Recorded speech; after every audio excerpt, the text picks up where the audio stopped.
विद्यार्थी मित्र हो, आपण पाहतोय कंपनी कायदा या विषयासंबंधातली माहिती। आतापर्यंत आपण कंपनी कायदा या विषयाचे 6 भाग पाहिलेले आहेत। आज आपण पाहणार आहोत तो म्हणजेच कंपनीचे भाग भांडवल या टॉपिकवरील माहिती। त्याचप्रमाणे या टॉपिकवर मल्टिपल चॉईस क्वेश्चन्स कसे येणार आहेत ते आपण पाहणार आहोत। विद्यार्थी मित्रांनो, मी डॉक्टर किशोर जगताप आपणा सर्वांचं माझ्या या यूट्यूब चॅनलमध्ये स्वागत करीत आहे। विद्यार्थी मित्र हो, माझे स्वतःची वेबसाईट आहे, फेसबुक पेज आहे, इंस्टाग्राम आहे, व्हॉट्सअप आहे। या सर्वांच्या लिंक या डिस्क्रिप्शन बॉक्समध्ये दिलेल्या आहेत, त्या तुम्ही फॉलो करू शकता। त्याचप्रमाणे जर तुम्हाला व्हिडिओ आवडला तर निश्चितपणे लाईक करा। तुमची जी काही मतं असतील ते कमेंट्स बॉक्समध्ये टाका। हा व्हिडिओ सर्व विद्यार्थी मित्रांना शेअर करा आणि जर तुम्ही चॅनलला सबस्क्राईब केलं नसेल तर त्वरित चॅनलला सबस्क्राईब करा, म्हणजे येणारे सर्व व्हिडिओ, त्याचे अपडेट्स, त्याचे नोटिफिकेशन हे तुमच्यापर्यंत उपलब्ध होऊ शकतील। तर मित्र हो, चला पाहूया आपण आजचा भाग कंपनीचे भाग भांडवल। कंपनीचे भाग भांडवल हा भाग पाहत असताना मुळात कंपनीचे भाग भांडवल म्हणजे काय आणि भागांचे प्रकार म्हणजे काय हे आपण पाहणार आहोत। यामध्ये प्रामुख्याने कंपनीला आवश्यक असणारे भांडवल प्रामुख्याने कंपनी भागांची विक्री करून गोळा करीत असते। कंपनीला 2 प्रकारच्या भांडवलाची आवश्यकता असते, एक म्हणजे दीर्घ मुदतीचे तर दुसरे म्हणजे अल्प मुदतीचे। दीर्घ मुदतीच्या भांडवलाची आवश्यकता साधारणपणे जमीन, इमारत, यंत्रसामुग्री इत्यादी खरेदीसाठी, कंपनीच्या निर्मितीसाठी, विस्तारासाठी, विकासासाठी, नूतनीकरणासाठी, आधुनिकीकरणासाठी लागत असते। तर अल्प मुदतीच्या भांडवलाची गरज साधारणपणे कच्चा माल खरेदीसाठी, माल विक्रीची व्यवस्था करण्यासाठी, कर्मचाऱ्यांचे दैनंदिन स्वरूपाचे वेतन देण्यासाठी व इतर दैनंदिन स्वरूपाचा खर्च भागविण्यासाठी असते। तर अशा 2 प्रकारच्या गरजा म्हणजेच वर्तमानकालीन गरजा व भविष्यकालीन गरजा लक्षात घेता कंपनीस एकूण किती भांडवलाची गरज आहे, त्यापैकी त्वरित किती भांडवल उभारणे आवश्यक आहे, अशा वेगवेगळ्या गरजावरून किंवा आवश्यकतेवरून भाग भांडवलाचे वेगवेगळे प्रकार दिसून येतात।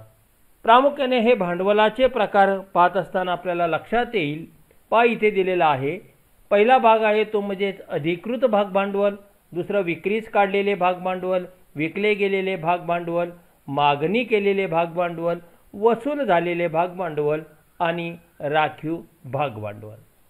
आता या सर्वांचा जर भाग आपण एकत्रितपणे विचार केला तर आपल्या असं लक्षात येईल, अधिकृत भाग भांडवल म्हणजे काय, तर कंपनीस लागणाऱ्या एकूण भाग भांडवलाची जी कमाल मर्यादा घटनापत्रकात नमूद केलेली असते त्या रकमेस, त्या भांडवलास कंपनीचे अधिकृत भाग भांडवल असे म्हणतात। या भांडवलाची रक्कम निश्चित करीत असताना कंपनीला वर्तमानकालीन व भविष्यकालीन आर्थिक गरजांचा विचार करावा लागतो। या सर्वांना आवश्यक असणारी रक्कम म्हणजेच कंपनीचे अधिकृत भाग भांडवल होय। अधिकृत भाग भांडवलास नोंदविलेले किंवा दर्शनी भाग भांडवल असेही म्हणतात। पहा, त्याला 3 नाव आहेत, अधिकृत, नोंदविलेले आणि दर्शनी। कंपनी जास्तीत जास्त या भांडवलात उल्लेख केलेली रक्कम समाजातील लोकांकडून उभारू शकते। अधिकृत भांडवलाच्या रकमेनुसार कंपनीला मुद्राकर भरावा लागतो। अधिकृत भाग भांडवल हे कंपनीच्या घटनापत्रकातील भांडवल विधानात नमूद केलेले असते। कंपनीला आपल्या अधिकृत भांडवलापैकी जास्त रकमेच्या भांडवलाची विक्री करता येत नाही। जर अधिकृत भांडवलात वाढ करावायची असल्यास कंपनीला तसा ठराव संमत करावा लागतो व आपल्या घटनापत्रकात योग्य तो बदल करावा लागतो। दुसरा भाग आहे विक्रीस काढलेले भाग भांडवल, त्याला आपण इंग्लिशमध्ये म्हणतो इश्यूड कॅपिटल। अधिकृत भागभांडवल ऑथराइज्ड कॅपिटल. अधिकृत भागभांडवलापैकी जेवढ्या रकमेची कंपनीला सुरुवातीला गरज असते तेवढेच भागभांडवल कंपनी विक्रीस काढते. त्यास विक्रीस काढलेले भागभांडवल असे म्हणतात. व उरलेल्या अधिकृत भागभांडवलास विक्रीस न काढलेले भागभांडवल असे म्हणतात. कंपनीला एकाच वेळी सर्व भांडवलाची आवश्यकता भासत नसल्याने कंपनी एकूण भांडवलापैकी काही भागच जनतेसाठी विक्रीस काढीत असते. तिसरा प्रकार आहे विकलेले किंवा खपलेले भागभांडवल सबस्क्राइब्ड कॅपिटल.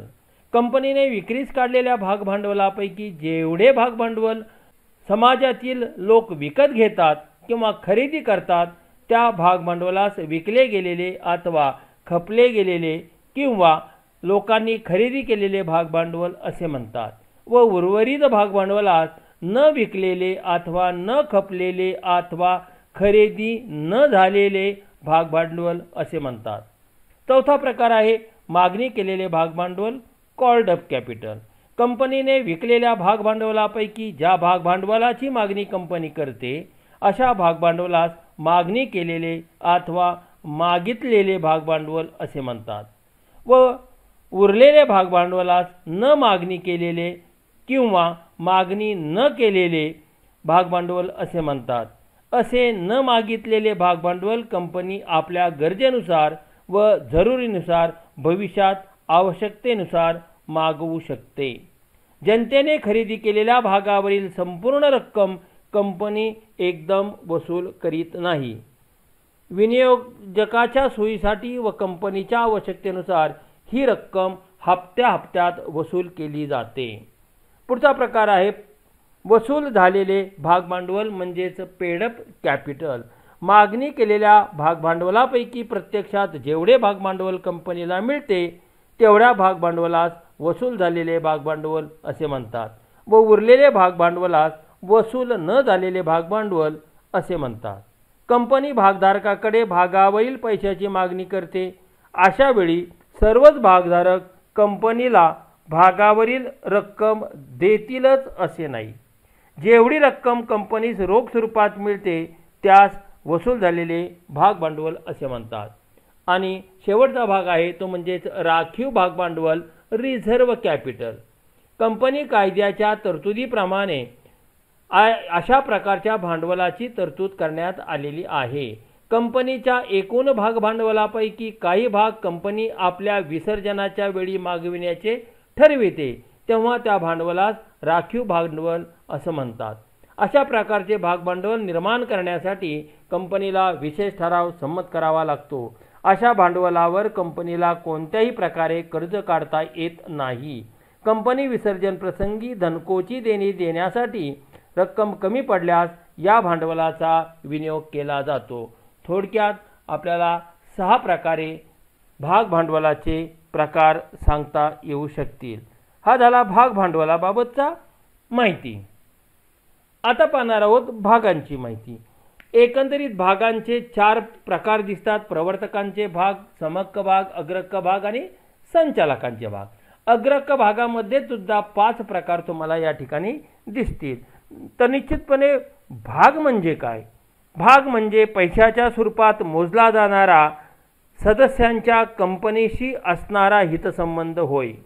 पैशात हितसंबंध मोजण्याचे 2 उद्देश आहेत. एक उद्देश म्हणजे भागधारकांची कंपनीबाबत असणारी जबाबदारी दर्शविणे आणि दुसरा उद्देश म्हणजे भागधारकांचा कंपनीशी हितसंबंध किती आहे हे स्पष्ट करणे. भाग म्हणजे कंपनीच्या भांडवलातील अंश किंवा हिस्सा. भाग व स्टॉक यामधील फरक जेव्हा स्पष्ट किंवा गृहीत धरलेला नसतो तेव्हा भाग या संज्ञेत स्टॉकचाही समावेश होतो. एखाद्या व्यक्तीने कंपनीच्या भांडवलात गुंतवलेली रक्कम म्हणजे भाग होय. भाग ही भागधारकाची वैयक्तिक मालमत्ता असते. ज्यावेळी एखादी व्यक्ती कंपनीचे भाग धारण करते व त्या भागांची नोंदणी होते त्यावेळी ती व्यक्ती भागांच्या दर्शनी मूल्याएवढी कंपनीची मालक होते. या मालकीचा अर्थ म्हणजे त्या व्यक्तीला काही हक्क, जबाबदाऱ्या, अधिकार व कर्तव्य प्राप्त होतात. म्हणूनच भाग म्हणजे केवळ कंपनीच्या भांडवलात गुंतवलेली रक्कम नसून भागधारकांचे कंपनीतील हितसंबंध होय असे देखील आपल्याला म्हणता येऊ शकेल. आता यामध्ये जे प्रकार सांगितलेले आहेत त्या प्रकाराबाबतची थोडक्यात माहिती आपण यात घेणार आहोत. त्यामध्ये पहिला भाग दिला आहे तो म्हणजे प्रवर्तकाचे भाग. ज्यावेळी कंपनी स्थापन होते त्यावेळी प्रवर्तकांना त्यांच्या कार्याबद्दल रोख रकमेऐवजी कंपनीच्या भागांच्या स्वरूपात मोबदला देते त्या भागांना प्रवर्तकाचे भाग असे म्हणतात. या भागावर सामान्य भागधारकांना लाभांश वाटून झाल्यानंतर जर काही रक्कम शिल्लक राहत असेल तरच लाभांश दिला जातो. त्याचप्रमाणे सर्वात शेवटी भांडवल परत केले जाते. या भागांची दर्शनी किंमत खूपच कमी असते. या भागधारकांना मतदानाचे अवाजवी हक्क प्राप्त होतात. त्यामुळे कंपनीच्या कारभारावरील नियंत्रणात त्यांचे महत्त्वपूर्ण स्थान असते. दुसरा भाग समहक्क भाग. जे भाग अग्रहक्क भाग नाहीत अशा भागांना समहक्क भाग असं म्हटलं जातं.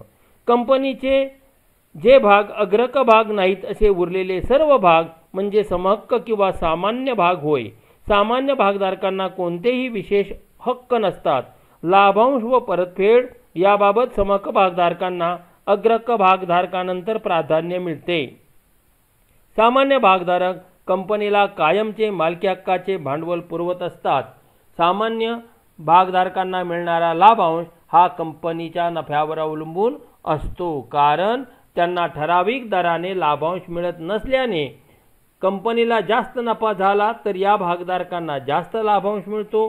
त्याचप्रमाणे कंपनीला कमी नफा झाला तर कमी किंवा अल्प प्रमाणात लाभांश मिळतो, तर काही वेळा लाभांशही मिळत नाही.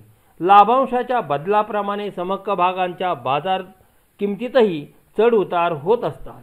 समहक्क भागधारकांना त्यांचे भांडवल फक्त कंपनी विसर्जनाच्या वेळी मिळते किंवा भांडवलात घट करावयाची असल्यास कंपनीच्या अस्तित्व काळात परत मिळते. समहक्क भागधारकांना मात्र मतदानाचे पूर्ण हक्क प्राप्त होतात. संचालकांचे जे भाग आहेत ते संचालकांचे भाग अगोदर आपण पाहू आणि मग अग्रहक्क भागांकडे वळूया. संचालकांचे भाग म्हणजे एखाद्या व्यक्तीने संचालक पद धारण करावयाचे असेल तर अशा व्यक्तीला कंपनी कायद्याने सांगितल्याप्रमाणे कंपनीचे काही विशिष्ट भाग खरेदी करणं आवश्यक आहे. या विशिष्ट भागांनाच संचालकांचे भाग किंवा पात्रता भाग क्वालिफाईंग शेअर्स असं म्हटलं जातं. आणि आता शेवटी भाग पाहणार आहोत तो म्हणजेच अग्रहक्क भाग. अग्रहक्क भाग भागधारकांना ज्या भागाबरोबरच काही बाबतीत अग्रहक्क दिला जातो त्या भागांना अग्रहक्क भाग असे म्हणतात. अग्रहक्क भागधारकांना ज्या बाबतीत अग्रहक्क किंवा प्राधान्य मिळते त्या बाबी नियमावलीत नमूद केलेल्या असतात. सर्वसाधारणपणे अग्रहक्क भागधारकांना पुढील दोन गोष्टीबाबत अग्रहक्क दिला जातो: एक, भागावरील लाभांश आणि दोन, भाग भांडवलाची परतफेड. भागावरील लाभांशाची त्या ठिकाणी काय तरतूद दिलेली आहे पहा. कंपनीला झालेल्या निव्वळ नफ्यातून पहिल्यांदा सर्वप्रथम अग्रहक्क भागावर कंपनी लाभांश देते व त्यानंतर समहक्क भागावर लाभांश दिला जातो. परतफेडीबाबत काय तरतूद दिलेली आहे? अग्रहक्क भागात गुंतवलेली भांडवल कंपनीच्या अस्तित्व काळातच परत केले जाते. हे भांडवल ठराविक मुदतीनंतर परत केले जाते. अग्रहक्क भागधारकांना समहक्क भागधारकाप्रमाणे भांडवल परत मिळविण्यासाठी कंपनीच्या विसर्जनापर्यंत थांबावे लागत नाही. आता प्रकार: संचित किंवा असंचित अग्रहक्क भाग. जर अग्रहक्क भागावर कंपनीने एखाद्या वर्षी लाभांश दिला नाही तर तो लाभांश साठून राहतो, बुडत नाही व दुसऱ्या वर्षी कंपनीला पुरेसा नफा झाल्यास त्या नफ्यातून मागील वर्षाचा लाभांश तसेच सध्याचा लाभांश असे दोन्ही लाभांश दिले जातात. त्या भागांना संचित अग्रहक्क भाग असे म्हणतात. थोडक्यात संचित अग्रहक्क भागावरील लाभांश एखाद्या वर्षी न दिल्यास नष्ट होत नाही तर तो साठत जातो व त्याची साठलेली बाकी पुढील वर्षीच्या नफ्यातून दिली जाते. या उलट ज्या भागांना अशी सोय उपलब्ध नसते, ज्यांना लाभांश साठविता येत नाही, म्हणजेच एखाद्या वर्षी लाभांश न दिला गेल्यास तो नष्ट होतो व पुढील वर्षाच्या नफ्यातून तो द्यावा लागत नाही, अशा अग्रक भागांना असंचित अग्रक भाग असे म्हणतात. दुसरा प्रकार सहभागी होणारे अग्रक भाग. जेव्हा समहक्क भागधारकाबरोबरच कंपनीच्या उरलेल्या नफ्यात जे अग्रक भागधारक काही विशिष्ट प्रमाणात सहभागी होतात तेव्हा त्या अग्रक भागांना सहभागी होणारे अग्रक भाग असे म्हणतात. कंपनीच्या निव्वळ नफ्यातून ठराविक दराने अग्रक भागधारकांना लाभांश दिला जातो व त्यानंतर वाजवी दराने सामान्य भागधारकांना लाभांश दिला जातो. परंतु त्यानंतरही काही नफा उरलेला असेल तर त्या नफ्याची वाटणी समहक्क भागधारक व सहभागी होणारे अग्रक भागधारकांमध्ये केली जाते. याचाच अर्थ असा, ठराविक दराने लाभांश दिल्यानंतरही या भागधारकांना पुन्हा एकदा नफ्यात सहभागी होता येते. म्हणजेच सहभागी होणाऱ्या अग्रक भागधारकांना दोन वेळा लाभांश मिळतो, एक निश्चित दराने तर दुसरा अनिश्चित दराने. या उलट ज्या भागधारकांना कंपनीच्या जादा नफ्यात समहक्क भागाबरोबर सहभागी होता येत नाही अशा भागांना सहभागी न होणारे अग्रक भाग असे म्हणतात. या भागधारकांना फक्त एकदाच ठराविक दराने लाभांश मिळतो. तिसरा भाग परतफेडीचे अग्रक भाग. ज्या अग्रक भागातील भांडवल कंपनी अस्तित्व काळात परत केले जाते त्या भागांना परतफेडीचे अग्रक भाग असे म्हणतात. कंपनीचा व्यवसाय चालू असताना कंपनी परतफेडीच्या अग्रक भागामधील भांडवल ठराविक मुदतीनंतर किंवा ठराविक मुदतीची सूचना देऊन किंवा कंपनीच्या सोयीनुसार केव्हाही परत करते. या भागांची परतफेड करण्यासाठी कंपनी स्वतःची मालमत्ता विकू शकते किंवा नवीन भाग विक्रीस काढू शकते किंवा नफ्यातील काही भाग बाजूला काढून त्याद्वारे अशा प्रकारचे भांडवल परत करू शकते. या उलट ज्या भागधारकांना कंपनीचा व्यवसाय सुरू असतानाच कंपनी अस्तित्व काळातच भांडवलाची परतफेड केली जात नाही अशा भागांना परत न फेडीचे अग्रक भाग असे म्हणतात. चौथा प्रकार परिवर्तनीय किंवा रूपांतरित कन्व्हर्टिबल. परिवर्तन म्हणा किंवा रूपांतर म्हणा. ज्या अग्रक भागांचे काही काळानंतर समहक्क भागात रूपांतर किंवा परिवर्तन केले जाते अशा अग्रक भागांना परिवर्तनीय किंवा रूपांतरीय अग्रक भाग असे म्हणतात. अशा रूपांतरामुळे अग्रक भागधारक हे समहक्क भागधारक होतात बनतात व सभासदत्वाचे अनेक नेहमीचे हक्क त्यांना प्राप्त होतात. या उलट ज्या अग्रक भागांचे रूपांतर समहक्क भागात होत नाही अशा भागांना अपरिवर्तनीय अग्रक किंवा अरूपांतरीय अग्रक भाग असे म्हणतात. आणि शेवटचा प्रकार आहे हमी दिलेले व हमी न दिलेले. ज्या अग्रक भागावरील लाभांश काही काळापर्यंत देण्यासंबंधी सरकार किंवा एखादी वित्तीय संस्था भागधारकांना हमी देते अशा भागांना हमी दिलेले अग्रक भाग असे म्हणतात. या उलट ज्या अग्रक भागांना अशा प्रकारची हमी दिलेली नसते त्यांना हमी नसलेले अग्रक भाग असे म्हणतात. विद्यार्थी मित्रो, या ठिकाणी आपण भाग भांडवल आणि भागांचे प्रकार याची सविस्तर माहिती त्या ठिकाणी घेतलेली आहे. त्याचा मागोवा घेतला आहे, आढावा घेतलेला आहे. या आढाव्यावरच आपल्याला पुढील प्रश्न त्या ठिकाणी सोडवावे लागणार आहेत. तर चला पाहूया कसे आहेत मल्टिपल चॉईस क्वेश्चन. प्रश्न पहिला, कंपनीची नोंदणी करताना घटपत्रकात नमूद केलेले भाग भांडवल म्हणजे अधिकृत भाग भांडवल, नोंदविलेले भाग भांडवल किंवा दर्शनी भाग भांडवल. अधिकृत भाग भांडवल म्हणजे ऑथराइज्ड शेअर कॅपिटल, नोंदविलेले भाग भांडवल म्हणजे नॉमिनेटेड किंवा रजिस्टर्ड भाग शेअर कॅपिटल आणि दर्शनी भाग भांडवल म्हणजे. प्रश्न क्रमांक 1, कंपनीची नोंदणी करताना घटनापत्रकात नमूद केलेले भाग भांडवल म्हणजे 1 अधिकृत भाग भांडवल, नोंदविलेले भाग भांडवल. अधिकृत भाग भांडवल म्हणजे ऑथराइज्ड कॅपिटल, नोंदविलेले म्हणजे रजिस्टर्ड कॅपिटल आणि दर्शनी भाग भांडवल म्हणजे नॉमिनल कॅपिटल. ह्या तिघांचाही अर्थ एकच आहे, त्यांना फक्त 3 वेगवेगळी नावं आहेत. आणि म्हणून आपल्याला उत्तर देता येईल डी वरील सर्व. प्रश्न दुसरा, कंपनी अधिकृत भाग भांडवलापैकी जे भांडवल विक्रीस काढते अशा भाग भांडवलाला काय म्हणतात? तर विक्रीस काढलेले भाग भांडवल. आपण थेरी संपूर्णतः या ठिकाणी पाहिलेली आहे. प्रश्न तिसरा, कंपनीने विक्रीस काढलेल्या भाग भांडवलापैकी जे भाग भांडवल लोक प्रत्यक्ष विकत घेतात अशा भाग भांडवलाला विकले गेलेले भाग भांडवल असे म्हणतात. प्रश्न क्रमांक 4, कंपनीच्या विकल्या गेलेल्या भाग भांडवलापैकी ज्या भाग भांडवलाची कंपनी लोकांकडून मागणी करते असे भाग भांडवल म्हणजे मागणी केलेले भाग भांडवल डी. प्रश्न 5, कंपनीने लोकांकडून मागणी केलेल्या भाग भांडवलापैकी ज्या भाग भांडवलाची रक्कम प्रत्यक्षात लोकांकडून मिळते त्याला म्हणतात वसूल झालेले भाग भांडवल, मिळालेले भाग भांडवल. प्रश्न क्रमांक 6, कंपनी अधिकृत भाग भांडवलापैकी जे भाग भांडवल विक्रीस काढीत नाही त्याला म्हणतात राखीव भाग भांडवल. थेरी पाहताना आपण हा भाग डिटेलमध्ये पाहिलेला आहे.